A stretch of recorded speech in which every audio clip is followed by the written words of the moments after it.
عالیا نوسایف ئەمە باسی ئەم ڕەزا قورسەتان بۆەکەم. ناوی باجی عالیێ زوو باسی هەرێمی کوردستانیە کرد. شکور نەمردین ڕسوابوونی ئەمەشمان بینی. ئەم پیرێژنە عێراقیە 6 خولە پەرلەمانتارە، هەر بە خزمەتی پەرلەمانتاری خانە نشینە بێ. بەلێ دوانە توند و ڕقەکانی دش بە کوردستان ناسرااو بوو. هەر کێشەی دارایی لە بەغدا هەبوایە داوای بڕینی موچە و قوتی خەڵکی کوردستانیە کەچی دەرکەوت باجی عالیە خۆی لە حوتە گەورەکانە. لەم هەڵبژارنەی ئەخیرە کاندیدی سوودانی بوو. سێری ئەم شیتەشیتەی کاتی بانگەشەی بکەن لەسەر گەندەڵی چی دەڵێن. الحكومات السابقة من الفاسدين سنجعلهم يخرجون من الشباك بهذه الانتخابات المصيرية. نعم من وجود الكتاب. صوتكم. والله ئێستا حاڵە زۆر جوانە عالیخان. لە هەڵمەتی ڕاوکردنی گەندەڵەکانی عێراق پشتی شێر بەر ئەم عالیە نوسەیەفە کرد. ئەگەر لێشی بدەیەوە بانکی ناوەندی عێراقیش ئێستا ئەوەندەی سامانەکەی ئەم پاری تێدا نییە. با بۆتان باس بکەم.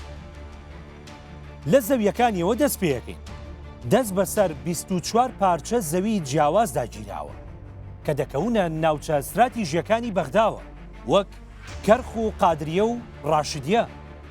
بەهایان ئێستا لە بازاڕدا زیاترە لە 40 ملیار دینار لە ڕێگەی ساختەکاری و فشار لەسەر فەرمانبەرانی تاپۆ و گۆڕینی ڕەگەزی زەویەکان بە ناوی خۆی و کچ و زاوا و کەسە نزیکەکانیەوە کراوە.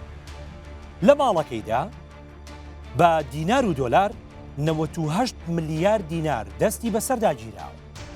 ئەمە پارەی کاش ئاگدار هەمووشی 100 دۆلاری و 50,000 دیناری بووە بە لۆچی لەسەر ڕقم هاوی وەکو موزوایەتوانی ڕیشی پێبتاشی کە زۆربەی ئەم پارانشی وەک بەرتیل و سەرانە لە کۆمپانیاکانی هاوردەکردنی خۆراک و کەرتینەوت وەرگرتووە لە بەرامبەر بێدەنگبوون و داخستنی دۆسیە گەندەڵیەکان.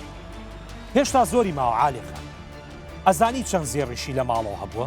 50 کیلۆ زێڕ کە بە نرخی بازاڕی ئێستا 650 دەفتەر دۆلار زیاترەکە. بەشی مارەی زیاتر لە 500 ڕووکچیە کرد بۆی هاوسەرگیری بکەن.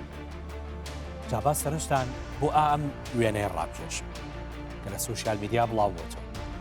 ئەڵێن ئەم ستیان و دینە زێڕا بۆ باجی عالیە بە دیاری هاتوو. هەرچەنە دوای لێکۆڵینەوە دەرکەوت کە وێنەکە ڕاستیش نییە، بەڵام ئەمە هەر هیچ نییە لە چاوەوەیدا ماڵەکەیدا جگە لە دەیان کاتژمێری ڕۆڵێکس و فیلپ و ئەمان.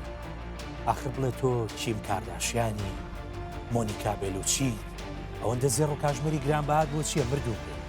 یعنی دوو ڕکات نوێژ بکردایە باشتر نەبوو. چیتر ماوە باجی عالیە؟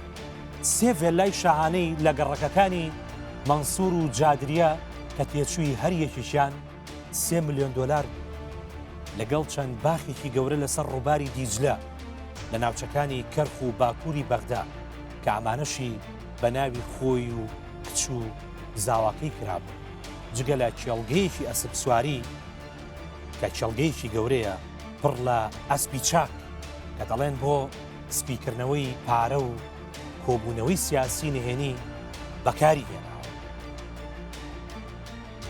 ڕسوابوونی ئەوانەتان باش کە چاویان بە هەرێمی کوردستان هەڵمایە.